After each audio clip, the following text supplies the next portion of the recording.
Excuse-moi, Bilal. Ouais, Salam alaikum. santé là. J'ai une question.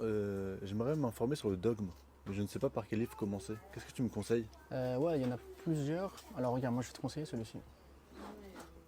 Ce livre s'appelle Les croyances islamiques de l'imam Ibn Badis.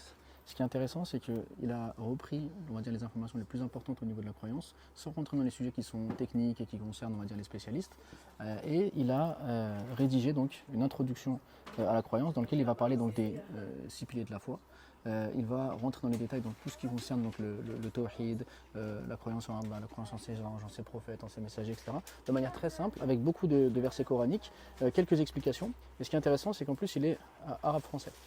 Et puis ça fait connaître un savant, donc parmi les savants, on va dire presque contemporains, puisqu'il est né en 1889 et il a, on va dire, participé à l'éveil, on va dire spirituel, des musulmans en Algérie pendant la colonisation. Donc c'est vraiment un livre qui est adapté à l'ensemble des musulmans, parce que l'idée c'était, dans un moment où on a coupé les gens de leur identité, de les, on va dire, recentrer sur l'essentiel de la foi. Donc sans rentrer dans des détails techniques, etc., qui peuvent des fois nous perdre pour commencer. Donc ça c'est Donc vraiment... c'est pas compliqué, Non, c'est c'est pas accessible. compliqué. Justement, Ok. l'avantage, c'est que c'est accessible à tous. Et en plus, ça a une grande valeur historique. Après, le deuxième livre qui peut être intéressant, c'est celui-ci. La foi, définition, question, annulatif.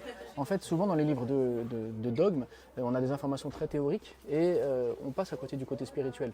Et là, par exemple, à titre d'exemple, quand il va parler de la foi, il va expliquer que dans la croyance donc, de la Sunna, la foi augmente et diminue. Mais il va aussi nous énumérer donc, les listes d'actions qui vont nous permettre d'augmenter notre foi, ou bien d'actions qui, au contraire, vont nous faire baisser notre foi. Ce qui fait qu'en fait, on allie théorie et action, dogme et spiritualité. Donc ça, c'est aussi un très bon compromis dans les livres de croyance.